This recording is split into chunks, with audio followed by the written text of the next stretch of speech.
Hello बच्चों, the question is given that the equation of the line passing through 1 comma 1 comma 1 and the perpendicular to the line of intersection of the planes x plus 2y minus 4z बराबर 0 and 2x minus y plus 2z बराबर 0 is। चार option हमें given है। ठीक है, सबसे पहले मैं आपको एक बात बता दूं कि line of intersection of the planes क्या होता है। ठीक है, मतलब जहाँ पे दो प्लेन्स आपस में एक दूसरे को इंटरसेक्ट कर रहे हो वहाँ पे जो लाइन होती है उसे बोलते हैं line of intersection of planes. ठीक है, हमने लेट किया कि मेरे पास दो प्लेन्स हैं।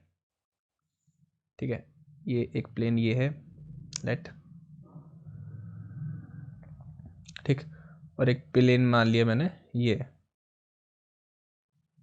ठीक है, थोड़ा थ्री डी में डायग्राम है। तो ये जो बीच वाला जो हमारे पास ये जो लाइन होगी ना इसे बोलते हैं line of intersection of planes. ठीक है, तो इसी के बारे में बात चल रही है। तो इसने बोला है the equation of line passing through the point 1,1। तो एक लाइन है जो कि 1,1 से पास होती है and perpendicular to the line of intersection of the planes, और वो उस लाइन के परपेंडिकुलर है जो कि line of intersection of planes है। मतलब इस लाइन के, जो हमारी वाली लाइन है, इस लाइन के परपेंडिकुलर एक लाइन है और वो 1,1 से पास होती है। ठीक है, हमें इस वाली लाइन की इक्वेशन बतानी है। ठीक, इस वाली लाइन की हमें इक्वेशन बतानी है। ठीक है, अब देखिए, हमें अगर किसी लाइन की इक्वेशन बतानी होती है तो हमें वाला पॉइंट चाहिए होता है जिससे वो पास हो रही है, जो कि हमें गिवन है, और इस वाली लाइन के हमें डायरेक्शन रेशियोज चाहिए होते हैं। ठीक है, और हमारे पास जो लाइन की इक्वेशन होती है वो कुछ इस प्रकार से होती है x minus X one upon A बराबर y minus Y one upon B बराबर z minus Z one upon C. ठीक है, तो x1 y1 z1 तो हमें मिले हुए हैं 1,1,1। अब हमें ए बी सी निकालने हैं, मतलब हमें इस वाली लाइन के डायरेक्शन रेशियोज निकालने हैं। ठीक है, ठीक है, निकालते हैं हम डायरेक्शन रेशियोज। तो पहले हम इस वाली लाइन की बात करते हैं क्योंकि हमें इस वाली लाइन की हेल्प से हम इस वाली लाइन के डायरेक्शन रेशियोज निकाल पाएंगे। तो अब बात करते हैं कि ये वाली जो लाइन है, ये वाली जो लाइन है, ठीक है, अब मैं इसका फिर से एक नया डायग्राम बना लेता हूँ। मैंने लेट किया कि मेरे पास दो प्लेन्स है लाइक दिस, उसी डायग्राम को मैं यहाँ पे बना रहा हूँ। ठीक है, और एक प्लेन है मेरे पास लाइक दिस। ठीक, तो ये वाली जो लाइन है वो line of intersection of planes है। ठीक है, अब ये वाला जो प्लेन है उसका परपेंडिकुलर होता है नॉर्मल वेक्टर, वो होता है n1, हमने लेट कर लिया ये। ठीक है, और जो ये वाला प्लेन है इसका जो नॉर्मल वेक्टर है वो होगा ये। ठीक, n2 वेक्टर। अभी ये वाली जो लाइन है वो इस वाले नॉर्मल के भी परपेंडिकुलर होगी। क्यों? क्योंकि ये वाली लाइन इस वाले प्लेन में भी लाई कर रही है, तो वो इस वाले नॉर्मल के भी परपेंडिकुलर होगी। और ये वाली जो लाइन है वो इस वाले प्लेन में भी लाई कर रही है, इसका मतलब वो इस वाले n1 वेक्टर के भी परपेंडिकुलर होगी। तो इस वाली लाइन के जो डायरेक्शन रेशियोज होंगे वो क्या होंगे? तो इस वाली लाइन के जो डायरेक्शन रेशियोज होंगे इसे मैं लेट के ले रहा हूँ लाइन L1। ठीक है, तो direction ratios of line L1 क्या होंगे हमारे पास? वो होंगे n1 क्रॉस n2 के। क्यों होंगे? बिकॉज ऑफ ये जो लाइन है वो दोनों ही n1 और n2 वेक्टर के परपेंडिकुलर में। सो और n1 और n2 वेक्टर क्या होते हैं? तो हमें दो प्लेन्स दे रखे हैं, एक ये वाला प्लेन दे रखा है और एक हमें ये वाला प्लेन दे रखा है। ठीक है, तो जो n1 n2 n2 n1 vector और n2 वेक्टर होंगे वो कहाँ, वो किससे बन के बनेंगे? वो पहले वाले प्लेन के एक्स वाई जेड के कोविशेंट और दूसरे वाले प्लेन की इक्वेशन के एक्स वाई जेड के कोविशेंट से मिलकर बनेंगे। ठीक है, क्योंकि हमें पता है जो एक्स वाई जेड के कोविशेंट्स होते हैं वही हमारे n1 वेक्टर और n2 वेक्टर को बनाते हैं। तो हम थोड़ा लिख लेते हैं। जो n1 वेक्टर होगा वो क्या होगा? जो n1 वेक्टर होगा वो हमारे पास होगा 1 i cap plus 2j cap minus 4k cap. इसका मतलब i cap plus 2j cap minus का 4k कैप। ठीक, और जो n2 वेक्टर होगा वो क्या होगा? वो होगा हमारे पास 2i cap minus j cap plus 2k cap. ठीक, तो अब हम n1 और n2 निकाल लेते हैं। n1 क्रॉस n2, तो n1 क्रॉस n2 निकालेंगे हम तो हमें मिलेगा i cap j cap and k cap and 1 2 minus 4 2 minus 1 and 2। इसे हम आगे सॉल्व करते हैं तो हमें मिलेगा i4 माइनस प्लस का 4। ठीक है, and j cap, sorry minus आता है यहाँ पे। ठीक है, सो 2 एंड माइनस माइनस प्लस का 8 प्लस का k कैप माइनस का 1 एंड माइनस का 4 which is equals to 8i cap, ठीक है, minus 10j cap and minus का 5k कैप। ये n1 क्रॉस n2 हो गया। तो जो डायरेक्शन रेशियोज ऑफ L1 होंगे, dr ऑफ L1 होंगे, वो क्या होंगे? वो होंगे हमारे पास 8 कॉमा माइनस 10 कॉमा माइनस का 5, ठीक है। सॉरी, हमने एक चीज़ से गलती कर दी। यहाँ पे 2 टू 4 और माइनस प्लस हो जाएगा, प्लस का 4 और माइनस अपने आप सकते हैं, यहाँ पे माइनस का आएगा, ठीक है। तो ये 0 हो जाएगा, दिस इज आवर 0। तो ये हमारी मिस्टेक थी, कोई बात नहीं, मैं फिर से लिख देता हूँ। सो जो हमारा direction ratios of line L1 हो गया, क्या होगा? 0 कॉमा माइनस 10 कॉमा माइनस 5। इसे हम थोड़ा और भी सिंप्लीफाई कर सकते हैं, क्योंकि ये क्या है, डायरेक्शन रेशियोज हैं, रेशो हैं, ठीक है। इसे हम जितने भी सिंपल फॉर्म में लिखना चाहें लिख सकते हैं, ठीक है। रेशो का मतलब ही होता है कि बिल्कुल नॉर्मल फॉर्म, तो इसे हम और भी सिंपल फॉर्म में लिख सकते हैं। अगर मैं इसे पूरी इक्वेशन को मतलब -5 से डिवाइड कर दूँ तो उस पर कोई फर्क नहीं पड़ेगा, क्योंकि डायरेक्शन रेशियोज हैं। तो आएगा मतलब 0 कॉमा 2 कॉमा 1। तो ये मेरे पास डायरेक्शन रेशियोज आ गया किस लाइन के? इस आई लाइन के, समझ रहे? तो इसके डी आर क्या है? इसके डी आर है मेरे पास 0 कॉमा 2 कॉमा 1। डायरेक्शन रेशियोज है मेरे पास ये, ठीक। अब हम एक मिनट, अब हम नए पेज पे चलते हैं। वाला पेज भर गया है। नो, अब देखिए, मैं फिर से यहाँ पे छोटा छोटा डायग्राम बना दे रहा हूँ जो मैंने पहले बनाया था, ठीक है। लाइक एक सेकेंड, ये हमारा एक प्लेन है, ये हमारा दूसरा वाला प्लेन है, ठीक है। ये हमारा line of intersection of planes है, और ये वाली लाइन की हमें इक्वेशन बतानी है। और ये वाला पॉइंट हमारे पास क्या है? 1 कॉमा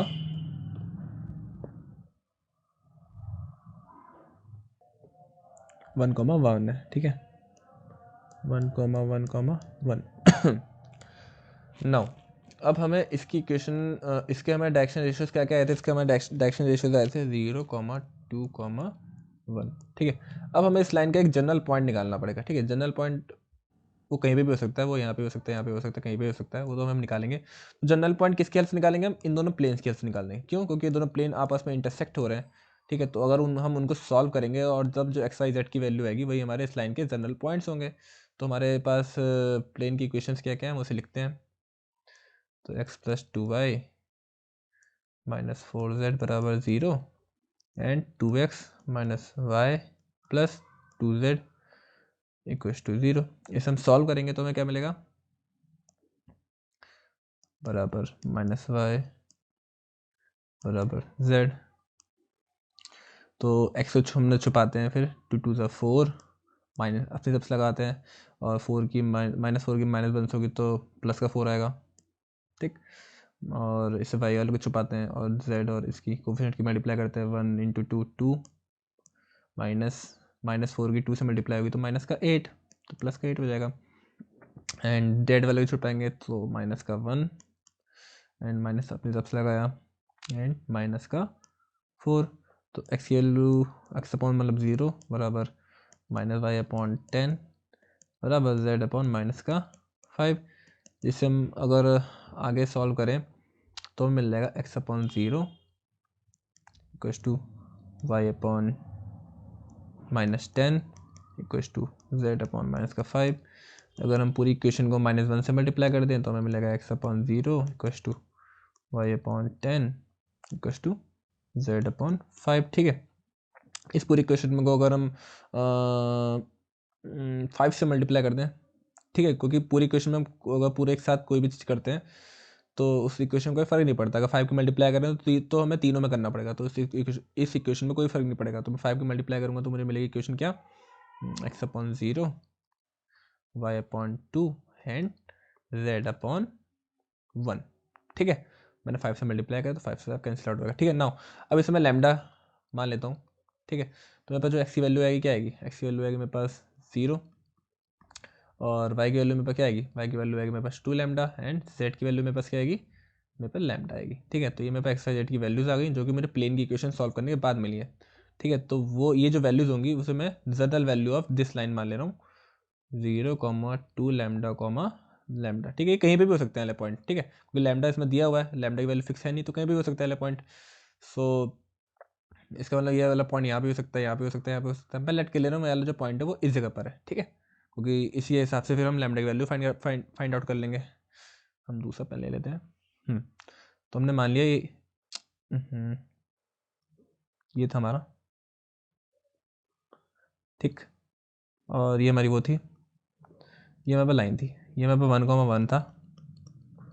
ठीक है, और ओके नाउ, हाँ इसके हमने जो जनरल पॉइंट माना वो हमने यहाँ पे ही मान लिया वाला पॉइंट। ठीक है, वो हालांकि वो कहीं भी हो सकता है, यहाँ पे हो सकता है, यहाँ पे हो सकता है, कहीं भी हो सकता है, लेकिन मैंने यहाँ पे मान लिया। ठीक है, उसी के हिसाब से हमारे लैम्डा की वैल्यू भी निकल जाएगी। अब ये वाला जो पॉइंट है और ये वाला जो पॉइंट है 1,1,1, ठीक है, इसे मैं लेट कर ले रहा हूँ। ये मेरे पास पॉइंट ए है, ये मेरे पास पॉइंट बी है।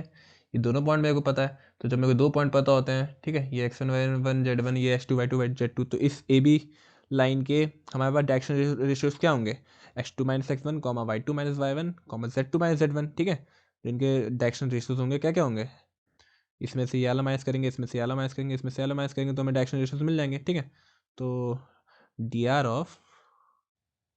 ऑफ लाइन ए बी क्या होंगे हमारे पास, तो कुछ भी माइनस कर सकते हैं, 1 - 0 या 0 - 1, तो 1 - 0 में 1 आ जाएगा, एंड 1 - 2 लैम्डा एंड 1 - लैम्डा।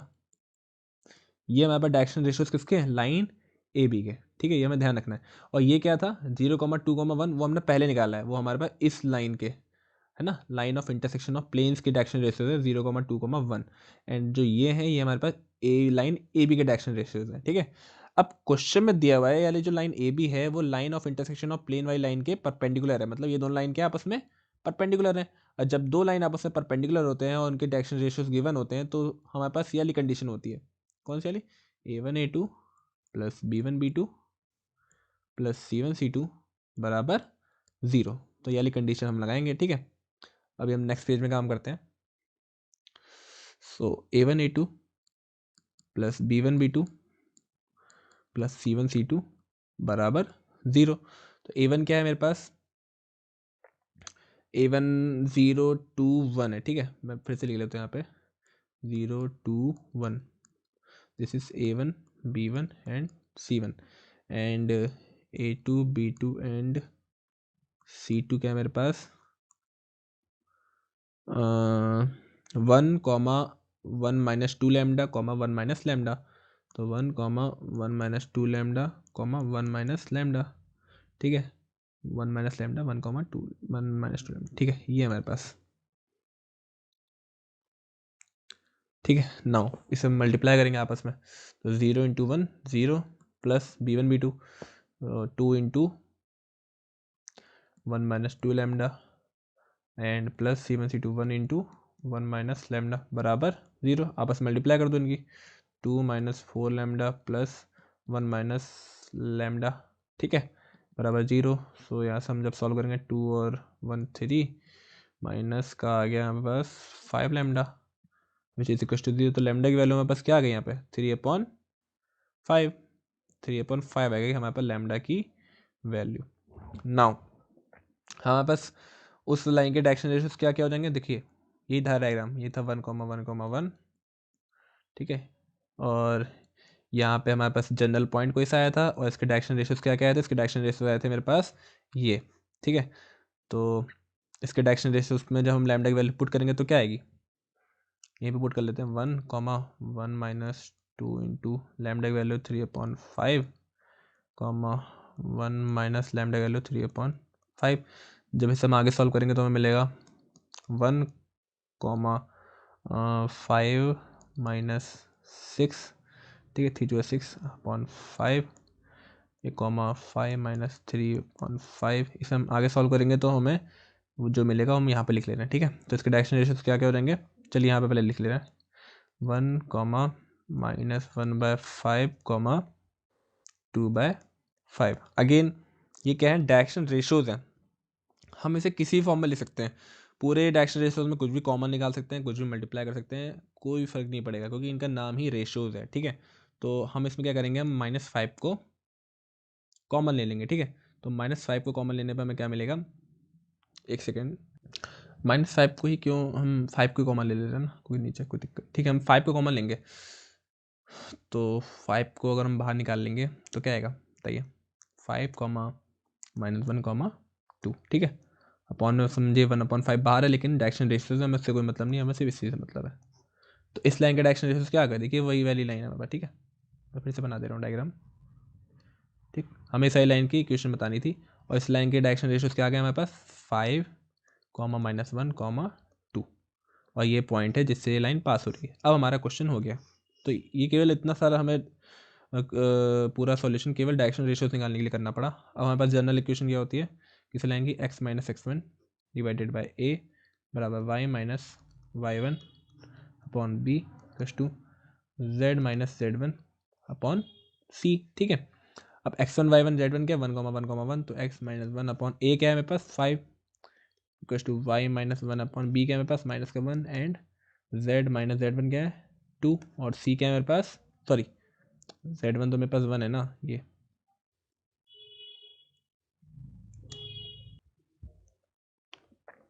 ये पनी है, ऐसे पनी लिख लेते हैं, ठीक है, 1 है, ठीक है। और अपॉन सी क्या है मेरे पास 2 है, 2 लिख लिया मैंने, तो ये हमारा राइट आंसर होगा। अब ऑप्शन मैच कर लेते हैं, तो x - 1/5 x - 1/5 ये आ रहा है, और किसी में भी x - 1/5 नहीं आ रहा, तो हमारा ये वाला ऑप्शन है पहली बात तो। लेकिन आगे चेक कर लेते हैं, 1 - y/1 है हमारे पास, है y - 1/1, तो अगर हम -1 को ऊपर फेंक देंगे, ठीक है। हम इसे और भी थोड़ा अच्छे से लिख लेते हैं, x - 1/5 और -1 की ऊपर नीचे मैंने मल्टीप्लाई कर दी, तो वही बन जाएगा 1 - y/1, और ये बन जाएगा z - 1/2, तो ये मेरा पास आंसर हो जाएगा। तो ये वाला आगे भी आ गया, और z - 1/2, z - 1/2, so our option A is right answer. Thank you.